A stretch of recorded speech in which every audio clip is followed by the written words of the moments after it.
It was fun. I love this sport.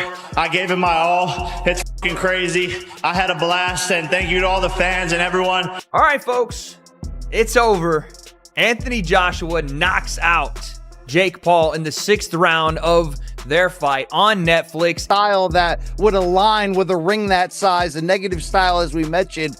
It really comes down to the fan interest. Jake Paul is on a 2-fight stretch coming into this one, which really put his reputation on. Boxing pros are reacting to the possibility of Jake Paul retiring after his shocking knockout loss to Anthony Joshua.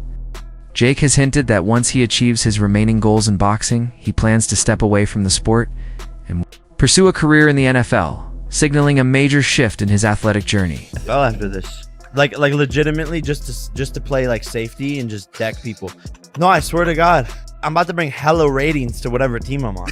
Where would you want to go if you can go to any team? Shit, the Browns. So I can run a 4.34. He's the fastest man on the planet. I got hands. I have the size, the power. I can knock people out with one punch. So why can't I play free safety? Do you think you coming into the NFL would be the equivalent of like when an NFL player says, I'm going to try to box now? No, because I played football my whole life. At the end of the day, it's coverage, knowing your plays, and then just being fast. The boxing world reacted strongly to the fight, with former fighters offering blunt takes on Jake Paul's future. One ex-boxer declared after the knockout that Jake's career was over, calling the loss definitive. Duke McKenzie focused on the clear size mismatch, explaining that Jake was too undersized to reach Anthony Joshua effectively, even when he tried to land shots, and warned that continuing down this path could be dangerous and damaging to his boxing reputation. Throw a shot, he would lunge in, jump in, and because he was so short, he'd miss. And then he ended up stumbling over his feet and falling over. Sometimes in that fight, he reminded me of, have you seen that Kung Fu film called The Drunken Master? Except for he wasn't a master. As a Kung Fu guy who walks around and normally kicks people's ass, but he looks drunk all the time. That's what that fight reminded me of. It was such a poor showing from Jake Paul. You know, I mean, it's a well-documented fact. There was a lot of money on the line. And I'm sure you, Max, as I would, and anybody else in the street would fight Anthony Joshua for 75 million. You just would. And the same thing would happen. And even after the fight, now the fight's over, you're 75 million. Another former fighter, Chelsea, reacted passionately to Jake Paul's loss, expressing relief and bluntly saying she was glad he lost and hoped it would quiet the hype.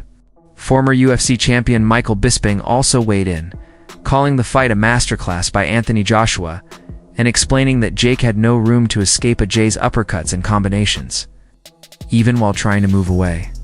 Bisping emphasized that the defeat exposed Jake's limitations against top-tier opponents and made it clear he needs significant rest and recovery before even thinking about another fight. In my humble opinion, because I'm a big Anthony Joshua fan. Of course, I've been a supporter for the longest time.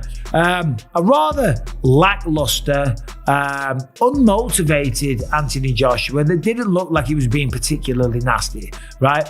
A lot of the time he was out of range, and okay, it is hard to land a shot on someone that's backing up and moving away the whole time. And there was a lot of times where he had him in the corner and he could have thrown a shot. And sometimes he was telegraphing his shots. And anytime he did go in to throw a punch, as I said before, Jake Paul would shoot in and turn it into a wrestling match. And even when he wasn't shooting in, he was clinching a lot. This is boxing. It's not MMA, as we know. The referee should have done a much better job of getting in there and separating them much, much faster.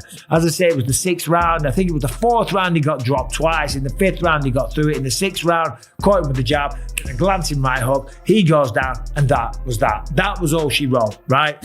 I did a live. There was about 9,000 people watching at one point. Nobody was particularly enjoying the matchup. Listen, okay?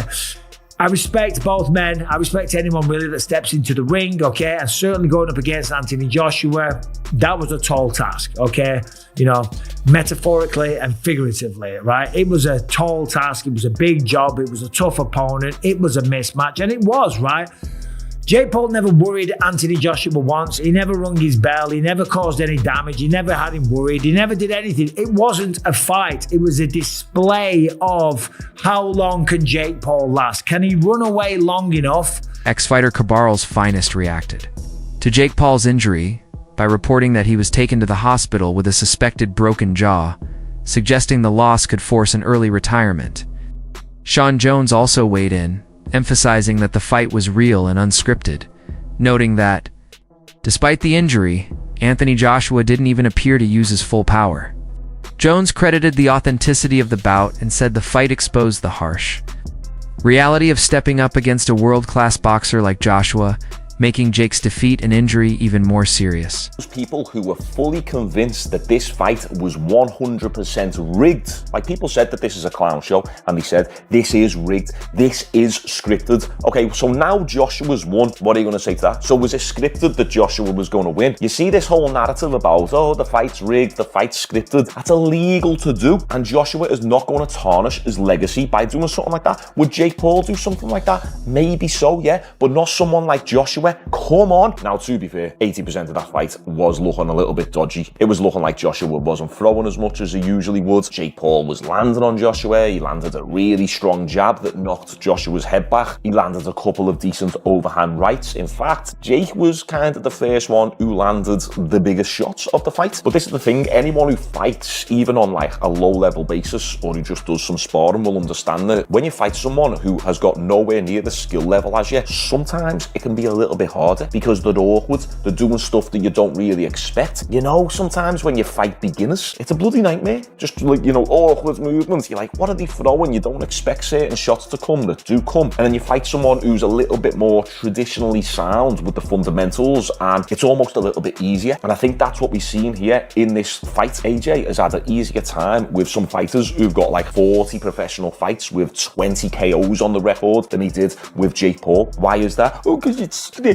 It's scripted. No, it's not scripted. It's just because Jake Paul is awkward and he's a beginner in relation to Joshua. So Joshua just took some time to figure them out. You could see Joshua was getting a little bit frustrated in that 4th and 5th round, but then he... User Mir7, Juan issued a blunt warning to Jake Paul after the defeat, urging him not to return to boxing, echoing the frustration of many fans.